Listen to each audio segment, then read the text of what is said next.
everyone, welcome to J Podcast. I'm Celine and today I have Faith with me, my colleague from work, and yeah. Hi. So now we have like so many people on the podcast, so I'm very excited to have you today because we are both the Gen Z-ers in the office. I'm like the first 1997, you're the 1998. Yeah, so I'm the we're only 98 person in you're the youngest person in the office. Yeah, I am. I'm still the youngest. Yeah, you're Yes. still the youngest. Faith is also a Christian, so it's just like a framing for some of our perspectives. Okay, so today's topic we are going to be talking about the struggles of young working adults. So real. For real. Yes, struggles. Do you have a lot of struggles? Do you find that you have a lot of struggles? Yes, but then it's like sometimes I don't know whether it's just like it's just you have to go through it kind of. Yeah, sometimes that's the thing. like, I don't know whether sometimes it's like we're is just it whining really- or is it a yeah. real problem? Yeah, sometimes I really don't know whether that's a real problem. But I mean, I think it's still like valid because you feel it, right? So we're it's still still going a to talk struggle, about it. yes. Okay, so what do you feel are your personal struggles? okay, as a young working adult. So I started working in like 2021 June or something. So it's been like Peak of COVID, you know. no, like peak of COVID is like 2020, but like okay, fine, like 2021 still like in COVID. Uh-huh. So I've been working for like 2.5 years almost. So I think like I've come to realize that I think being brought up in the Singapore education system, right, everything is quite more or less like quite laid out for you already. It's like you go primary school like 6 years, then you go secondary school like 4 or 5 years, then there's like poly, JC, ITE, but like you know like the generic tracks. So I did the very standard like go JC then go uni track. So it's like you always sort of knew what was next. After uni, it's like the world is your oyster. You know that kind of feeling, like there's literally anything that you can do. Like you want to like do masters, you go and do. You want to travel the world, whatever you go and do, or like and then even in terms of like career, there's just like so many options. I mean, of course, in a sense, you're limited by like maybe limited sort of by what you have studied or your experience, but like there's just from now on there's really no like set path to take already. Like you don't know what's next. You know that kind of feeling? I think for me, right, the feeling is not that I have no set path, but the feeling is that there is no end. Because if you like what you say, right, secondary school, correct. After 4 years, I'm definitely going to move on. It's sad, but I have something to look forward to. It's true, yes. But working, right, you've got nothing to look forward to. And like, I think of retirement age like 67 or something, but even then it's like it's very sad. It's very sad for your next step now to just be all retirement. Correct, yeah. Yeah, because like I think when we were younger, it's like everything. Yeah, like what you say, the world is your oyster. You're so full of opportunities. Correct. But then now that you have reached that stage, right, and you're not enjoying your opportunities, then you're kind of like, is this the peak of my life? And I think one thing I lack a lot is it's very hard for me to sustain the passion if there's no ending. Because for like secondary school, right, I think in my schooling life I actually did quite well because I know when is go time, when to chiong, when to work hard. Correct. But you work, then it's like what? Like just endless is a cycle, so you get very sian. I think after a few rounds, you're kind of like, is that all? Yeah. But I think like what helps me with that is like, because in work like we have projects, right? So I guess that is a bit, it helps a bit. Like so actually I prefer that I am busy with projects than like just busy with the day-to-day stuff that we just have to do, which I mean you still have to do, just that it's helpful I guess to have like projects to work on, so you have like something to look forward to, kind of. Yeah, but for me I think it's just the general feeling of like lost, then like don't know what I'm doing, then like there's no like set time for you, like okay you're going to be in this company for like however many years, or you're going to be in this role for however many years, then like what's your next step? Like it's not laid out for you in a sense. So it's like you're scared like make the wrong choice or something. I don't know, like if you choose to do something, then like am I going to waste my time if I'm here? Which I'm trying to like not think. Yeah, like I've been like, there's this like person that this podcast that I listen to also, then like she's like a very big advocate of like reframing that kind of mindset. Like it's not, there's no, in a sense, like wrong step or wrong path. Everything is a learning opportunity. I think universally people are not taking their jobs as seriously anymore. Like, okay, I think there's this thing that last time, right, people used to, maybe our parents' generation, their work used to be their identity. But when it comes to our generation, we are like, this is just part of who I am and not the big, it's not even a big part. I'm so much more than my work. And so that kind of reflects in our attitude towards work. Yeah, fair. I think that's something that the older generation is struggling in seeing how our generation acts.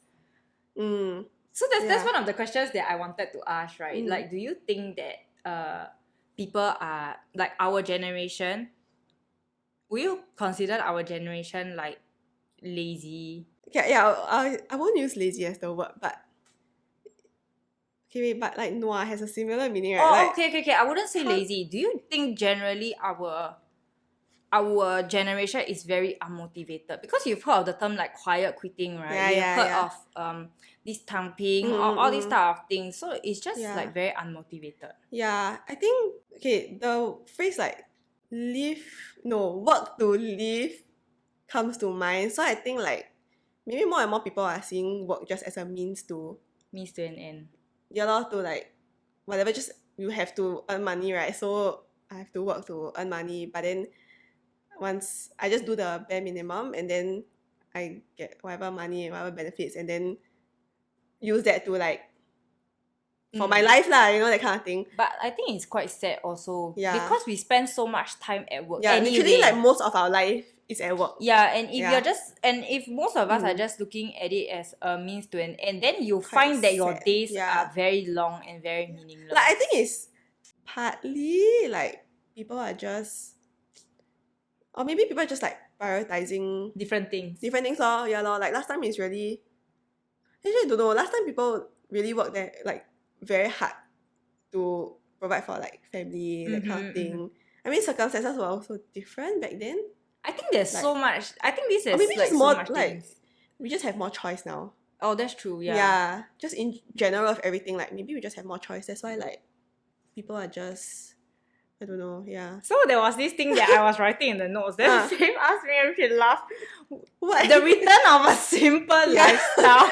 So I don't know how many of you are on TikTok, right? Then you see people like dress up, but I don't know what you're talking about. You know people dress as like those like They were... No, they literally start wearing like, those dress from like the countryside one. And then, those puff sleeve, long dress, then wear the apron, and your children like wearing those potato sack looking clothing. No, that's what they call it. They really say like this, like the potato sack looking clothes, and then like going to the garden or to the stream and digging the carrots from the floor. Yeah, so I've seen like YouTube videos or like YouTube channels where like they, as in, I think their main livelihood is obviously like YouTube because of course. They're filming the content. Yeah, but like they really live in a village and then like do everything from scratch, that type. Yeah, like I've seen people do it. Because it seems like people are tired of the corporate race and want to go back to this simple lifestyle. It seems like now it seems idealistic, which is like it's always the grass is greener on the other side type of mentality. I don't know, like I'm sure back then when most people were living in that kind of like situation, they're like, this life sucks, we need to move to the city. We need to get a better like proper like whatever job or whatever, right? Then now it's like people are like, oh, this too much for me, I need to just go to a village. Okay, so but speaking of that, we are I think the biggest financial struggle that all the young adults are agreeing on, right, is the financial stress. So let's talk about like the financial stress and being a corporate slave. Okay. Yeah, I don't know if it's just a Singapore thing. Okay, no, I'm sure in like many other big cities, like obviously like things are more expensive, etc. But I don't know, in Singapore it's really like damn expensive lah. Like housing is so I think much, the thing etc. When I go overseas and compare the other cities, right, Singapore is actually one of the cheaper cities to live in. Honestly, the thing is, people overseas have the option to move to the countryside. We don't have this option at all. It's either you stay in a city or you move to Malaysia. There's no in between. So I think that's the big difference, because like I think the rent overseas, actually it's very difficult. It's very difficult to compare. Depends. Yeah, it's very difficult to yeah. compare because in Singapore's It's situation not is so unique in a Correct. sense that we got nowhere to move to if we don't live in a city. Correct. Yeah. I mean, I guess the nearest comparison is probably Hong Kong, because they are also like But very in Hong Kong, they can populated. move to China. Will they want to though? That's the political question. reasons aside, No, but like you see most But of it's the near big enough, countries, yeah. it's true. Fair. They have the option, but most people don't want. They want to live in they a want city. to. Correct. But for us, is you really got no choice. Yeah, you. You The, only the can country live. is the city, honestly. Like, Yeah, there's nowhere for you to move. It's true. Pulau So, Ubin. I think they ban you from They living ban. there Oh, already. okay. They said once the people there, like they're gone. They're gone, Yeah, okay. they're not gonna allow Fair. people to move in. So Okay. we're talking about like struggles Anyway, yes, financially, financial, right? yes. Do you personally feel the pinch? Let's Okay. just say like, okay, I think both of our salaries are not very high. I don't know Yeah. how much yours, but mine is definitely not high compared to other people. Compared to Like, definitely. No. so just By off end of the our- year, I'm hoping that pay raise, please. But okay, anyway, next. no. So do you think like you are Mm. surviving okay on your salary? Okay, I think because now I'm still like single and living with my parents, so it's really still okay. Like a lot of things are like still provided for. Yeah, like even if I go holiday with my family, like my dad pays. So like, so I think in a sense like it's still okay, and I mean I don't have like loans to pay Yeah. or like whatever, right? So Your I guess parents I'm- paid for your uni lah, purely. Fully. Yeah, my dad used the CPF to pay. Oh, Like okay. there's the scheme. Then actually I'm supposed to pay him back, but then he pay off on his own. Like I don't know how. As in yeah, but anyway. It's okay. His yeah, precious yeah. only child. Yes. So okay, like as I said, I consider myself really quite blessed in that Yeah. sense that I don't have loans lah. You know that kind of Mm. thing. But obviously, hopefully when I get married and have my own house, that kind of thing, then the big ticket, like legit very big ticket items will come in lah, like house, reno, that kind of thing. Like I think But just talking about housing, right? Mm. So I have this friend, because if you are like a Singaporean and then you're going for this BTO scheme that or resale scheme, right? There's very specific criteria for you to get grants. yeah. So I didn't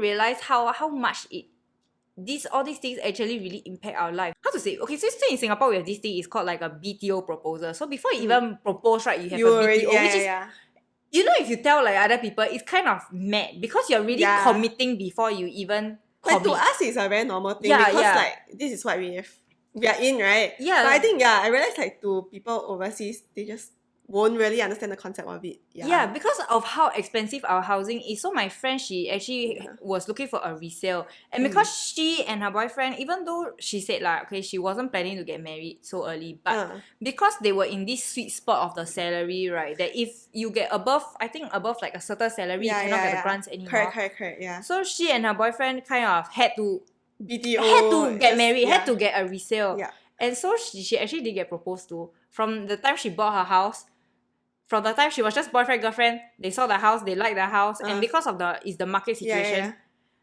she just got married in like 3 months with no proposal. But the thing is, sometimes these situations are so real because housing is so competitive. In Singapore, it's so competitive. And because of this grant system, you really don't have time to waste. Yeah. So I feel like you really cannot choose how to live your life comfortably unless you're willing to give up.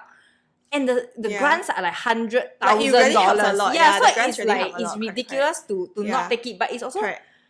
quite crazy to think like, oh, you got married like Just in 3 months just because to save 100. Okay, but in a yeah, sense, like, it's that way lah. logically, like it makes sense. Like I rather save the. I mean, if the If person you're is like, eventually going to get married, why you not already know, now? But it's just a bit like, It's the concept of it because you never think like last time, or maybe even if we didn't live in Singapore and somebody is like, oh, we got married for the house, you can't be like, it's you know, not that thing kind of like thing. So I find that it's a very unique Singapore struggle Correct. about housing. Yes, So actually I was for asking sure. my mum. So I also got married recently, right? I was asking my mum during her time, which is about 30 years ago, she got married about the same age as me actually. Or maybe the same age, 26. So I asked her how much was a table back then. So she had her wedding at Grand Hyatt. So it's also like a pretty Which is quite, prestigious. She said it's $400. Mine is $220 plus per pax. That's crazy. Yeah. So my wedding really double. damn siao. 2 people come to my wedding, right? 2 people come to my wedding is already equal like- to her table of 10. Wow, that puts things into perspective. Like 2 people versus Yeah, 10 so people. so the one thing that Yeah. people are always complaining about is the rate of inflation, but you really have to put things into perspective to think how much is it. And I think a lot of people who are older than us, right, they don't really stop and think how much more expensive, because definitely how much more is this? So if you think about it, let's say it's 2,200 compared to 400, how many times of that? It's more than 4 times it. Yeah. Actually it's five more than five times. Yeah. It's more than 5 times more Correct. expensive. And like last time, you know, when I told my grandfather my salary, he was like, very high what? You know, back in my time I Well, but it's very earned different. $1,000. Yeah. Then I was like, but back in your time, $1,000. It's a lot for them, Yeah, back in your time, even I think his time he wasn't earning like a lot. Yeah. A lot also, but still it cannot be that from my mom's time to my time, my salary is 5 times of hers. It's definitely not. It's definitely not 5 times of hers. So it's kind of like putting into perspective why people are like always complaining that cannot save and all that kind of stuff. Yeah, I guess so. Yeah, I think it's Do you worry like does this ever affect like whether you want to have a family? This question, right, is quite interesting because I think to me I'm quite lucky lah. I'm not I feel like I'm secure enough financially to have a family still if I wanted. But then some of my friends did tell me like if they can't afford to raise their kid with a certain standard, they rather not have kids at all. I see. Yeah. Did that ever occur to you? Yeah, I mean I see people who are not earning a lot, but they still choose to do that job and still have a family. It shows that it is still possible.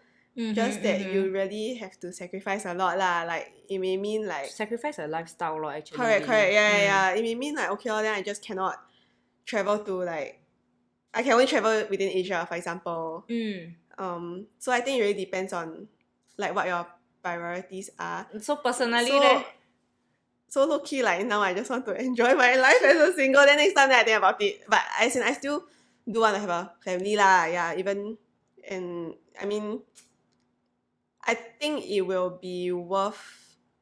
Okay, let's say I really still have this kind of like relatively lower salary, because I mean I don't know like am I gonna find a higher paying job like in the near future, etc.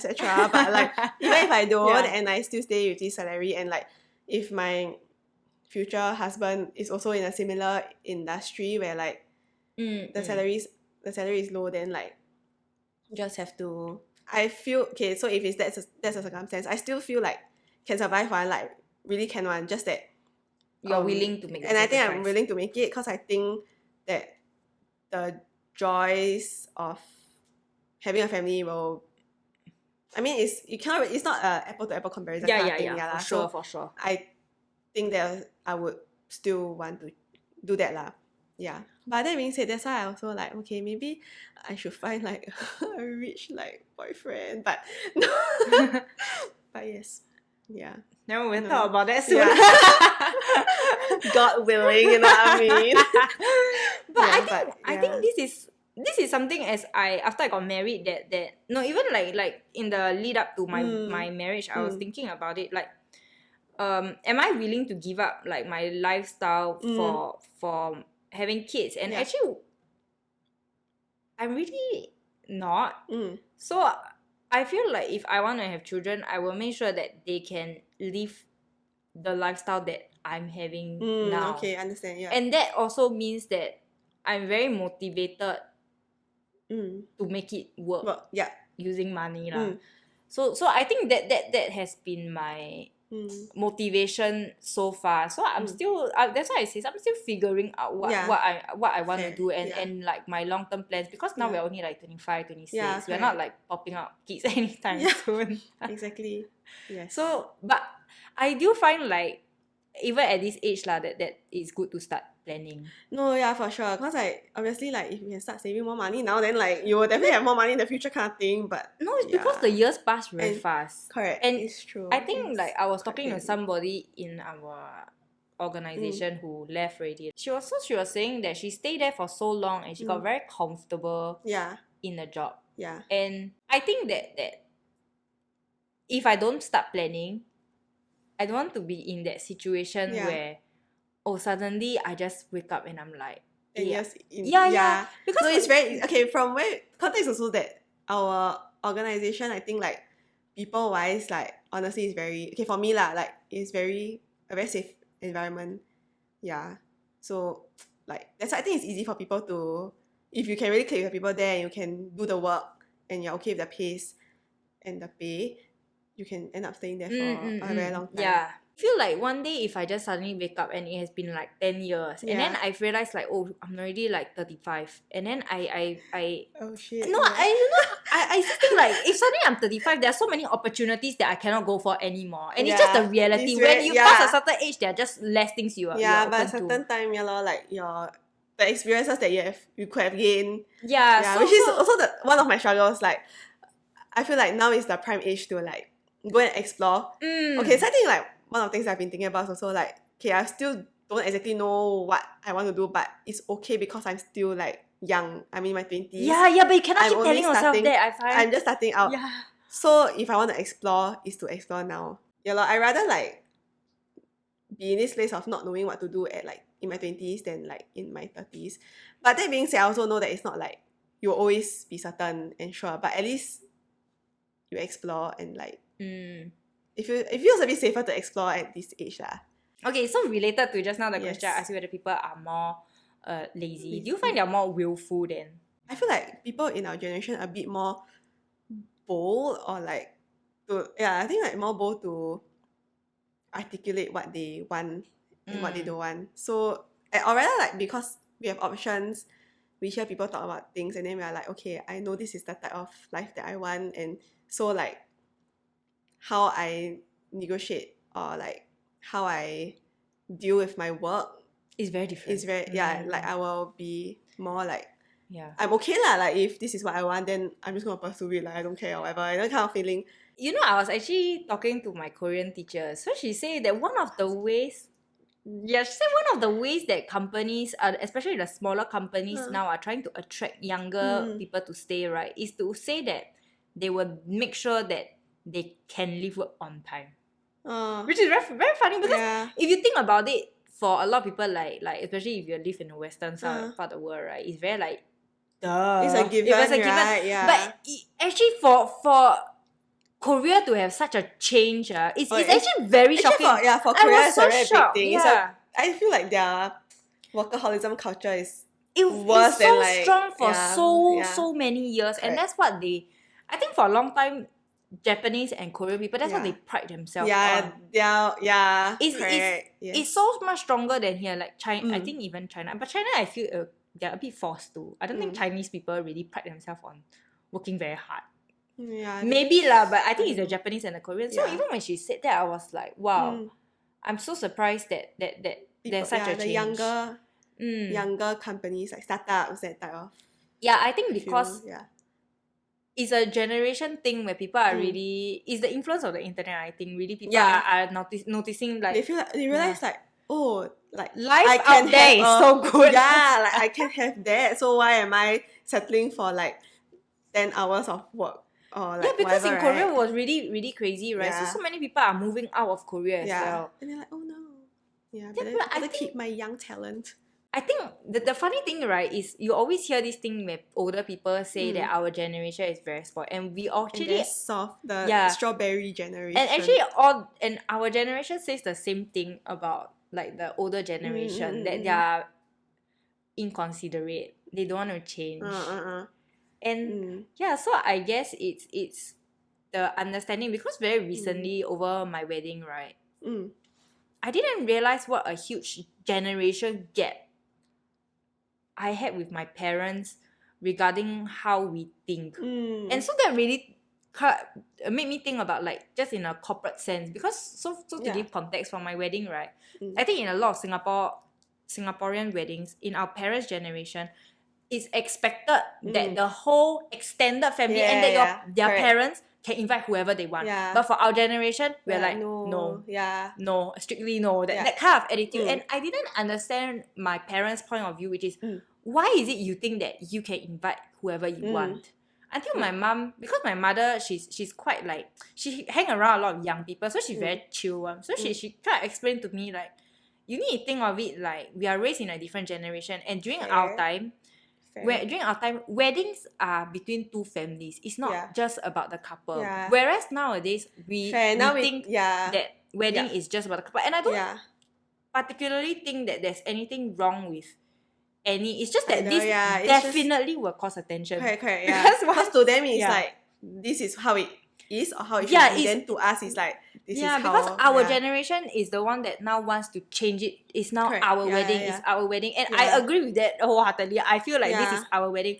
So I guess I never really thought about how it was for my parents when I said that. So I can imagine like kind of in like a corporate sense, how it's like when suddenly this group of like young people come in and we say are like, now entering the workforce, right? And then, come in and say like, we you want are this, stubborn. we want that, and then to them it's like last time we don't have this kind, like we just work, we don't like question or we don't like have so many demands. Correct. Yeah. So it's very different. Yeah, it's very different. I think I also can understand for them who have been working for like however many years with like this kind of like mindset, for them to hear us make these like quote unquote like demands, then they will also be like, they all are so like demanding, so like entitled. Why can't you all just like I think feel like entitled is the word, like they will think like why can't they just accept the way that this is how it is for so correct. many years? So many generations actually they have been working this way, and I think every generation it gets a bit better. It gets a bit slowly better.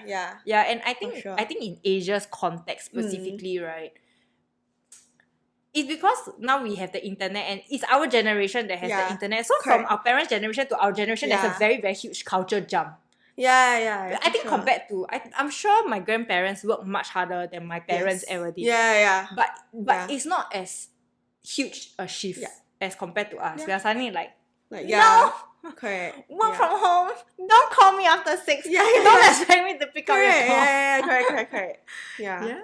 The way we work now is very different. But why do you think like different mindset? Yes. Yeah, why do you think a lot of people are having mental health issues? And we just lightly touch on this. Maybe we'll go into a future like episode. Legit a whole like, I think it can be like a few episodes. Because by mental health is itself. a very, very big like topic in itself. But I think for me I've always seen it as like just because we have more knowledge of mental health. Last time, like our parents' generation and beyond, they don't know, as in like to them it's just it's a struggle or like it's difficult, but they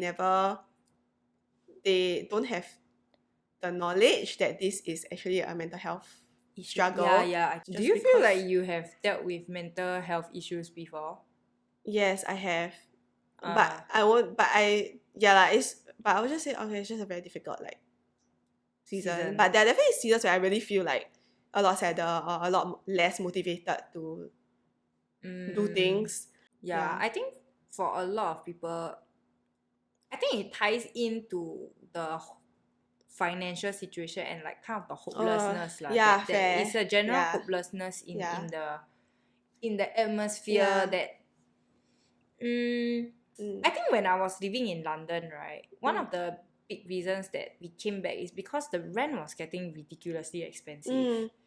So I cannot see the room that we are in right now, but just to say like the room that we are sitting in right now, right, plus a toilet, cost us slightly bigger, cost us about £1,700 per month. That's crazy, Yeah. And I was living that's really mad, So I don't know if you are familiar with the I'm sure you're not familiar with the boroughs of London, but we were living in what was the poorest, like it's not a prime location of London. Right. No, it was just straight up the poorest. It was the straight up so the you know, have you heard of like the West End of London? There is where the Broadway is. Yeah. The where we live is the is actually there's this show called the Midwife. I don't know if you've heard it. It's a British show. But yeah, actually they were serving the poor areas of London. My goodness. That's where we were staying. Wow. Yeah, but I mean now it's obviously more developed there. But just think that is the cost of a small apartment. And the thing is, right, people are fighting over the house. People are fighting over the rent. So the rent was increasing like nobody's business. Wow. Even when I moved to London, at the peak of COVID, right? Okay, that was not peak. Maybe it was like subsiding, but nobody knew that yet. Nobody knew that COVID was going to end soon. It was still 1,700. 1,750 per month for a 1-bedroom apartment. Yeah, that's crazy. Yeah. So I can't imagine, because we're not foreigners here, so I can't speak of the rent here. But remember, people also, so many foreigners complain about how expensive it is to be in Singapore. And even for my friends who like waiting for their BTO, right? Then they have the option to like stay with their parents or rent. A lot of times they also choose to stay with their because the rent is insane. Rent is like, they're like, no way we are like paying that. Yeah, like, you know, that kind of. I think Singapore's rent is also insane. Very hard to budget that in, lah. Yeah. Yeah, so I think it's like all this, right? It's like a general sense of like, hopelessness. You know, like it's hard, lor. Like, it's very like around the world, all these people. I don't know. It's like the greed of what, but like So fair, yeah. I mean, check on your Gen Z friends. No, for sure. Like, yeah lah. Yeah, I think it's a topic that a lot of people are talking about nowadays, because a lot of people, I think last time people couldn't really understand why we are feeling so stressed or feeling so hopeless about life. Like, because you do it, then you're like, the thing is, you know, we used to have like interns in our office, and sometimes even I look at them and I'm like, but you're only 20 years old. What struggles do you have? But the thing is, we really have lah. We really have. And yes, for sure. So yeah, that's what this episode is. Yes. Okay, so that's all we have for this episode, and we will see you next time. Bye. Bye.